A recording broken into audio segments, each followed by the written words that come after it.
We are here in Montague today, and we're with Frank Lehman. And my name is Tanya Kabala, and videotaping is Oscar Osbo. And the interview is being conducted for the White Lake Environmental History Project. And just want to check with Frank, have you read the legal release and signed that? Yes. Well, thank you very much. Well, and just to get started, if you can just, tell me a few details about, maybe where you were born, how you got here. Do you have a family history here? Sure. I was born in that house right over there across the field, and I haven't progressed very far, as you can see. After I got out of high school, I went to Chicago for about a year and a half and worked with my brother-in-law in masonry until my father needed me back on the farm to help him out, so I came back and assisted him and worked in industry locally from then on. Do you have a lot of family in the area? No, I have a sister that lives just down the road. And we had 6 children in our family, and most of them are deceased. As you can see, I'm getting older too. I'm 76, and the years seem to go by faster every year. Yeah. Other than that, we don't have much history here, other than my mother was born in Muskegon. She lived there for several years, and my dad, I don't know where my dad was born, but he ended up here on the farm, so this is how I happen to be here. Okay, well, thank you. Can you tell a little bit about what the lake was like, maybe when you were a kid growing up? Well, when I was growing up, in those day and age, we didn't do much traveling, so as far as getting to White Lake was a rare occasion, other than to maybe fish or to go swimming, something like that. I remember fishing on the ice in White Lake. At that time, Indian Bay was full of perch, and there was a lot of perch fishermen, and that's where we'd go to fish. Other than that, most of my history is right here locally, right along Lake Michigan. Okay. When I was a kid, we used to run all the hills along Lake Michigan and on the beach, and nobody ever bothered. And at that time, my father was the supervisor of White River Township. I think something like 16 years, and he was also the assessor at that time. And I can remember one of his comments when he was assessing that he couldn't assess that property on Lake Michigan for anything because it was worthless. If you put a cow down there to pasture, it'd be dead in a week because there's just nothing there. And now everybody seems to be, they want to live on the lake. Sometimes I think that most of the people from Grand Rapids are moving to White River Township because just about everybody that applies for a house, their address is Grand Rapids. So, other than that, that's my childhood experience of the lakes. Now you have worked for 3 of the area's chemical companies, and do you want to talk a little bit about your work at Genesco? Yes. Genesco, I started there at $1.62 an hour, and at that time, some of the guys that were working on the machines on piecework were making $100 a week, and I thought, wow, if I could ever get one of them jobs, I'd be in 7th heaven. $100 a week doesn't amount to much anymore, but at that time, I started out, I filled in for guys that couldn't make it to work, and if we had everybody there, then I ended up sweeping floors, and that's the way my 8 years or my 5 years at Genesco went until I decided that, well, there's a better place to work than here, because it was really a physical jobs there. The hides were really heavy, and you had to handle a lot of them in order to make a day's wage. So I went to DuPont from there, and I worked there for 9.5 years making neoprene. And when the neoprene business went to the wayside, everybody got laid off with the exception of the ones that were working in the Freon area. And from there I went to Hooker, and I worked there for 10 years. And after they shut down, I went back to DuPont, and they hired me back there, and I worked there for a total of 24 years. Now, we wanted to talk a little bit about pollution. Yeah, there was mistakes made at the time that we were operating, but we were producing materials that everybody used, like chlorine, for instance.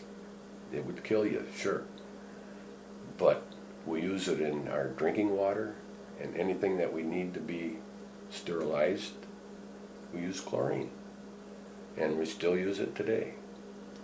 And caustic was another material that was a product of salt.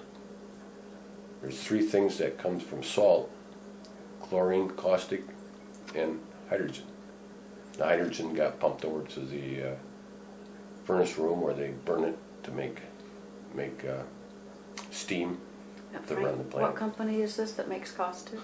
This was DuPont. I'm sorry, Hooker. And DuPont, we made neoprene. That's a imitation rubber. That got started during the war because of the companies that furnished the rubber to make tires shut us off here in the States, and DuPont came up with the imitation rubber neoprene.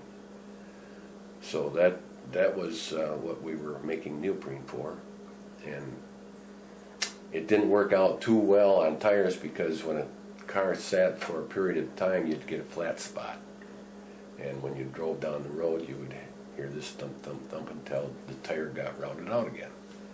So it didn't last too long for making tires, and I'm not sure that neoprene is even made anymore today. And we also made Freon. Freon is used in a lot of things that we have today, air conditioners in particular. And the byproducts, some things that came about, were just went through the ponds and settled out. And when the ponds were cleaned, we would, like at Hooker, we'd put it in the woods, and that's how the pollution got started. Now I understand that the drinking water that got polluted by these plants is now pumped out of the water and goes through a filtration system, and before it has a chance to go to White Lake. Now, what plant are you talking about? Both of them. Both DuPont and Hooker. Yeah, we both plants made mistakes. Well, so did Genesco. We had settling ponds, and when the settling ponds got full, they just cleaned them out and dumped the trash someplace. I don't know where they did, but yeah, there was mistakes made at that time. Well, as a worker, did you ever wonder about the practices, or did you just trust that they knew what they were doing? No, it didn't bother us any. We knew that if we had a chlorine leak, that you had to fix it right quick, because chlorine is deadly. And we had gas masks that we could wear. And so there's 4 chemicals: fluorine, chlorine, bromine, and iodine, that are the most deadly chemicals. And we had fluorine in our reactor in DuPont, and we made chlorine at Hooker. So we had 2 of the most deadly chemicals known to man, and we handled them good. Like I say, occasionally we had a leak, but we fixed it. And other than that, nobody had any concern about their health. I'm 76, so I guess if anybody should be dead, I should be dead by now if if those chemicals were something that was going to kill you down the road. When you put things out back at Hooker, did anybody raise questions about that? No. So we didn't realize that it was all sand, and the stuff that we put out in back would filtrate through the sand into our drinking water, and that's why it's all pumped out now and goes through the filtration system. Other than that, no. As an employee, we never really worried about any of those things. Well, and I think one of the comments that I've heard from people is that the workers were pretty innocent. That they did their job and assumed that Right. what they were doing was the right thing. Yeah, we worked to make our day's wage. Yeah. Now they, at Hooker, they cleaned that plant all up, and all the stuff that they cleaned up went into that big vault. I'm sure you know where that vault is, but yeah, that was quite a process in itself, all the clay that they hauled in there to make that vault come from local farms. Were you surprised at how serious the pollution at Hooker, for example, ended up being? No, not really. Like I say, we just went and did our day's work and let it go at that. And when you look back, do you think workers nowadays would have the same viewpoints, or? Well, I don't know if they would or not. The companies were good companies to work for. We always had a paycheck, and as far as handling materials that would kill you, it never entered into our thoughts. Although we did have two people at Hooker that were killed, and one of them was electricity. It wasn't the chlorine that we produced, and the other one was a fall off a railroad car that killed him. Now, at DuPont, we had two fellows that were killed. One got killed by HCl gas, and the other one was killed with results of a pollution or a explosion from a tank that was a recovery of chlorine, and somehow it got something in the chlorine that produced an explosion, and he happened to be right by it when it happened. Did that make you or other workers a little bit more apprehensive? No.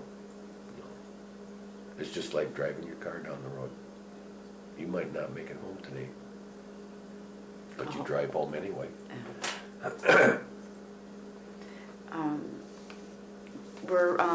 If you were out and about in the community, and were there disagreements about the pollution issues? I mean, how did you react as a worker? If people were complaining about pollution.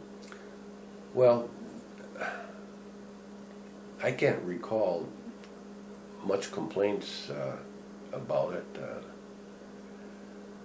Like I say, most people realize that they use those products. The leather that we made at Genesco, there's lots of leather products, and the byproducts that were the results of making the leather. We never felt that it was bad, even though it did pollute White Lake. When there were local protests and apparently we got on national news and things like that, did that affect you at all? No. We just the companies went about